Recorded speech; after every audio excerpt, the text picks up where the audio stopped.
안녕하세요. 공부하는 건축사 김조희입니다. 오늘은 구조 계획 및 구조 도면 작성에 대해서 얘기를 해보겠습니다. 기획 설계 단계에서 구조 계획, 즉 스판 간격, 기둥 두께 어떻게 갈 건지, 그리고 계획 설계 단계에서 구조 설계사와 협업을 할 때 처음 단계에서 무엇을 고려해야 하는지 정도를 얘기를 해보려고 합니다. 우선 구조 도면을 볼 줄 모르신다, 아니면 잘 좀 지식이 필요하다 하시는 분들은 아래 제가 링크를 남겨놨는데 그 영상을 보시고 넘어오시면 좋을 것 같아요. 간략한 설명은 선예의 건축 이야기 채널 영상을 보시면 될 것 같고요. 그리고 구조 도면 기호, 구조 평면도, 기초 평면도, 구조 인면도 등 약간 구조 도면 전체에 대해서 좀 자세하게 설명된 거는 창민이라는 채널의 영상을 보시면 정말 설명이 잘 되어 있더라고요. 네, 이 두 채널을 참고하시면 되게 좋을 것 같습니다. 예, 유튜브 영상 정말 좋은 게 많습니다. 네. 자, 본론으로 들어가서 설계를 할 때 저 같은 경우는 RC 구조 기준으로 기획 설계를 완료합니다. 그리고 나서 구조업체의 시스템과 구조 부재 사이즈 적정성 같은 내용에 대해서 검토 요청을 하고요. 그럼 이제 구조업체에서 크게 RC 그리고 철골, SRC 정도로 시스템 추천을 해요. 보통은 RC로 가고 층수가 낮은 경우에는 철골로, 그리고 그러니까 층수가 낮은데 공사를 빨리 해야 된다 하면 이제 철골로 가는 경우도 많고요. 근데 이제 저희가 스판이 큰 경우에 지하층은 SRC 구조를 써서 약간 구조 강도를 확보하기도 하고, 네, 그렇게 시스템을 3개 정도로 크게 갈 것 같습니다. 네. 근데 요즘 주택 같은 경우는 목구조로도 많이 하시는데 이번 경우에는 이제 목구조까지 가기에는 너무 넓어지니까, 네, 이 경우는 제외하고 말씀을 드리는 걸로 할게요. 지금 기획 설계하면서 지하층 평면도 1층 기준층 평면도를 작성해야 한다 하면 대지에 지상층 메스하고 그 다음에 지하층 경계가 어느 정도 형태로 갈 건지 봐야겠죠. 그걸 이제 어느 정도 대략 배치를 한 다음 스판을 나누는 거죠. 네, 스판은 언제나 지하층의 주차 계획하고 같이 가야 합니다. 지상층 메스 잡고 지상층 계획 실컷 해놨는데 스판까지 짜고 이제 지하 해야지 하고 가면, 네, 지하층 주차하고 하나도 안 맞아서 지상층 계획이 다 다시 해야 되는 경우가 있어요. 그런 경우가 되게 많은데, 그래서 네, 지하층 주차장 배치를 어떻게 할 건지 계략적으로 그 종횡 방향 그리고 차량 통로, 주차 구획 같은 거 정하고 이에 따라서 스판을 나눠야 됩니다. 그렇다고 지상층 싹 다 무시하라는 건 아니고 지상층의 메스 형태나 위치는 또 고려를 해서 또 종횡 방향 결정을 해야겠죠. 결론은 지상하고 지하하고 같이 보면서 해야 됩니다. 처음에는 이제 엄청 헷갈리거든요.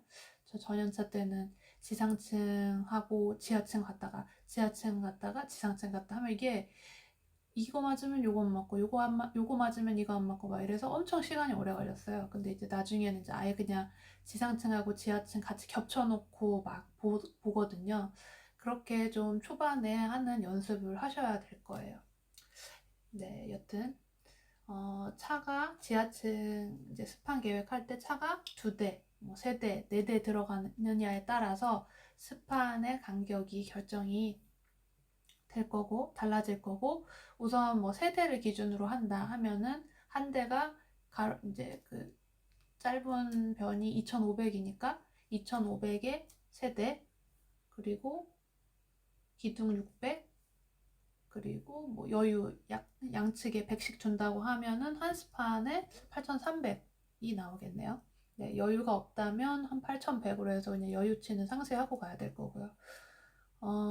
주차 구획의, 그러니까 주차 대수에 따라서 여유를 줄 수 있는지 여부가 아마 결정이 될 거고, 기둥 사이즈는 저 같은 경우는 보통 뭐 가로 세로 그러니까 양방향이 7,000에서 뭐 9,000 사이면 600각짜리 기둥을 써요. 600에 600짜리 기둥으로 그리고 만약에 뭐 한 스판이 한 11에서 12m로 장스판으로 간다 하면은 그거는 한 800각 기둥으로 그립니다. 지하 배치에 따라서 만약에 600에 600을 했다 하는데 이제 좀 대수를 많이 넣어야 되고 약간 스판 간격을 줄여야 된다 하면 400에 800으로 조정을 하기도 하고요. 네, 그렇게 하면은 차가 더 많이 들어가게 되겠죠. 이렇게 해서 기획 설계를 완료를 하면 스판 계획하고 이제 다른 계획까지 해서 완료하면 구조업체에 검토받고 그 다음 본격적으로 이제 구조 설계가 들어가는데 구조 설계 들어갈 때 건축 평입 단면도 각층 용도를 포함한 계획표를 보냅니다. 용도가 꼭 필요한데 왜냐면 한 계층의 용도가 다양하다. 왜냐면 이거는 이제 용도별로 그 적재 하중이 다 달라요. 뭐 예를 들어서 2층은 근생이고 뭐 3층은 오피스인데 오피스에 뭐 서고가 들어가는 데다. 책이 엄청 많이 들어가겠죠. 그리고 뭐 도서관에 보존서고 뭐 그리고 아니면은 뭐 주차장이 지상에 들어간다라든지 이런 식으로 용도가 달라지면 그 층의 적재 하중 라이브 로드가 달라지니까 구조도 슬라브의 구조 설계도 달라지겠죠. 그런 식으로 해야 되고 그리고 뭐 한 계층에서 용도가 다양하다 하면 그 용도가 나뉘는 부분의 구획도 꼭 해서 구조업체에 구조 설계사에 넘겨야 합니다. 구조 설계사에서 1차로 이제 작성해온 도면을 보면은 우선 체크를 할 게 뭐 이 내용을 안 주고 우선은 뭐 구조 평면도만 해가지고 주실 수도 있는데 여기서 체크해야 될 게 이제 콘크리트 강도 FCK 그리고 철근 강도 FY로 표시가 됩니다. 네, 그 두 개 강도가 일반 스펙인지 확인을 꼭 하셔야 돼요. 보통 이제 저희는 가능한 기둥이나 이런 구조 부재 사이즈를 줄이려고 하잖아요. 근데 구조업체에 넘겼을 때 된다고 하고 그런 콘크리트나 철근 강도를 엄청 세게 해가지고 오는 경우도 있어요. 그러면 이제 공사비가 올라가겠죠. 모양은 똑같은데. 그러다 보니까 그러면 이제 뭐 구조 쪽에서 보사이즈 같은 걸로 해결할 수 있는지 구조업체와 구조 설계사하고 또 얘기를 해야 되고 만약에 정 안 되면 이제 건축으로 넘어가서 스판 간격 조정을 하고 그런 식으로 구조업체와 협업을 합니다. 그 강도 같은 경우는 처음에 얘기를 해줘요. 보통은 얘기를 해줘요. 만약에 변경이 필요하다 하면. 근데 이제 얘기를 안 해주면 그거에 대해서 문의를 하시고 그리고 뭐 철콘으로 가면 그 철근 콘크리트 일반 사항이라고 해서 그걸 한번 달라고 하세요. 그러면 이제 그 제일 앞에 개요 부분에 강도가 나와 있고 뭐 진해력 강도라든지 뭐 기초에 쓰는 콘크리트 강도라든지 이런 제반 내용들이 다 있습니다. 만약에 뭐 구조 도면을 한 번도 안 보신 분들이라면 사무실에 다른 프로젝트의 구조 도면 있겠죠. 그 구조 도면에 가장 첫 페이지에 있는 일반 사항을 한번 쭉 읽어보시고 어떤 내용이 들어가 있는가 체크 한번 해보시면 좋을 것 같아요. 마지막으로 건축물의 구조 기준 등에 관한 규칙, 구조와 관련된 법규입니다. 이 법규를 한번 쭉 읽어보시면 좋을 것 같아요. 법규를 이렇게 보다 보면 생각보다 필요한 설계 기준이 잘 나와 있어요. 우리가 간과하고 있는 제가 한때 친환경 건축에 관심이 많아서 어떻게 설계를 하면 건축물의 사용 에너지를 줄일 수 있을까 이런 생각을 했었거든요. 하면서 이제 찾아보고 했었는데 법규 중에 이제 건축물의 에너지 절약 설계 기준이라는 게 있어요. 아시죠? 네. 거기 보면 강론 내용으로 해서 내용이 쭉 나와 있어요. 그래서 그 기준만 잘 숙지하고 계획할 때 적용을 하면 그 목적의 반 이상은 가겠더라고요.